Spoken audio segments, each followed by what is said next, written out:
نن چې محترمو زمونږ کوم وظیفه ده ډېره زیاته د کمال ده. سحر تاسو وظیفه وکئ، انشاءالله العزیز مازدیګر پورې به ستا کار شوی. تاسو مازدیګر ته وظیفه وکئ، انشاءالله العزیز سحر پورې به ستا هر قسم مسله دا به ختمه شوې وي. یو عالم دی، هغه وایي چې کله هم زما څه مشکل راشي، نو زه دا وظیفه سحر شروع کړم، نو تر ماښام پورې زما تمام مشکلات دا ختم شوي، ما ته پته مو لګي، ما ته محسوس هم شي، فیل شي ماته. همدغه عالم فرمایي چې کله زما یو حاجت شي او سهار زما حاجت راپېښ شي، زه را وظیفه وکړم، تر مازدیګر ماښام پورې زما دا حاجت خود به خود الله پاک پوره کړی.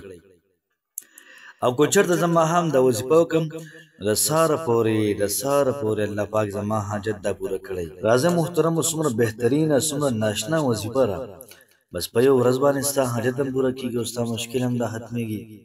د دې نه پاور ترینه وظیفه محترمه ماته بله نه ښکاري. کوشش وکئ، پخپله هم وکئ، د ژوند حصه یې سازه کئ، ځکه وظیفه هغې ته وایي چې د ژوند حصه موږ سازه کړو.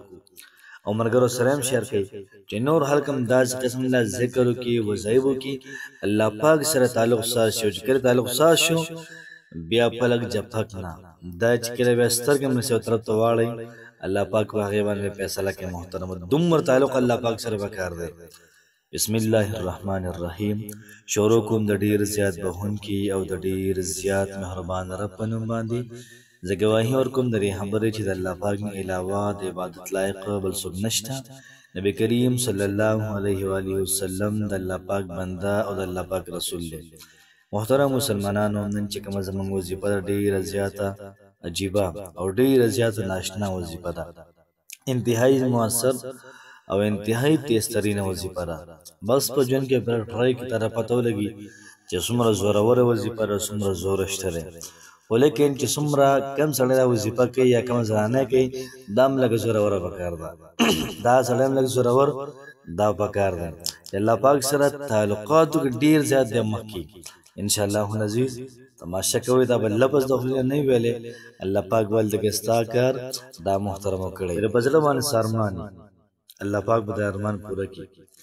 که دې په زړه باندې څه حاجت وي، ناممکن وي، ستا په ذهن کې راځي چې نو دغه نه کېږي، نو راځئ دا وظیفه وکړئ، تماشه کوئ چې څنګه کېږي. یو مشکل کار ده، ته دا وایې چې دا کار خو نه کېږي یار، امپاسبل ده، سره پاسبل نه ده، دا کار زما شبه ناممکنه ده. نه، تا ته به ناممکن وي، الله پاک ته څه نشته یار، ناممکنات خو الله پاک ته نشته، هر څه ممکن دی. الله پاک هر څه کولی شي، بنده یې څه نشي کولی. نه نه، ته خپل ګمان په الله پاک هم کوې چې الله پاک څه نشي کولی، دا څه کوئ؟ الله پاک هر څه کولی شي، بس په وظیفه کې لږ جان پکار دی، طاقت پکار دی، پښتو کې لږ طاقت پکار دی، لږ په الله پاک منل دي، بیا تماشه کوئ چې څنګه کوي. نو همدغه وظیفه زه نن تاسو ته ښیم چې وظیفه به څنګه کوو، څو پیره به کوو، په کم ټایم کې به کوو، څنګه به کوو. وظیفې ترتیب او دغه کار به داسې شي، تاسو به درود ابراهیمي کوم چې د مانځه درود شریف دی، دا به تاسو 140 پیرې ووایئ، 140 پیرې. اللهم صل علی محمد وعلى آل محمد. زموږ ملګري څه وایي؟ اللهم صل علی محمد وعلى آل محمد. غلطي ده.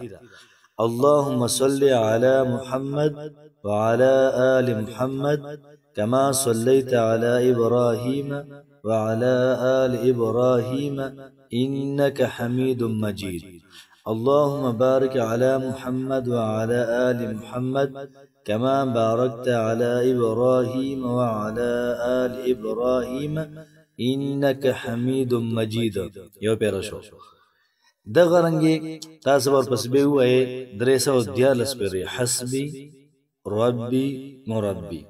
حسبي زما لپاره کافي دی، ربي زما رب، مربي زما پرورش کوي.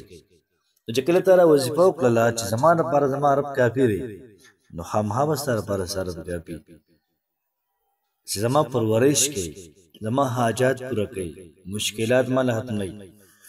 دا وظیفه ته وکړه او دا پې تا صرف د خولې نه ویست، الله پاک زما لپاره کافي دی. ته به تماشه کوه، الله پاک وایي چې ښه بنده وایي چې الله پاک زما لپاره کافي دی، تمام انسانیت دپاره کافي یم. په دې انسان هم لږ ډېر خیال ساتم، لږ زیات ډېر. تاسو را ذکر شروع کړه 314 پیرې، او بیا هغې نه بعد یو څلوېښت پیرې بیا درود ابراهیم ووایي او وظیفه هغې ته وایي د ژوند معمول سازه کوي بس روزانه کوئ بس چې خبرې کې مه کوه که نه هغې په ځای ذکر کوه نو ستا به څه نه د الله پاک سره تعلق سازي او بیا دا لږ تعلق دا به ډېر تعلقاتو طرف ته دا ورسېږي کوشش وکړئ وظیفه په خپله مو کوئ ملګرو سره هم شیر کړئ الله پاک هم خوشحاله آباد ساته السلام علیکم ورحمة الله وبرکاته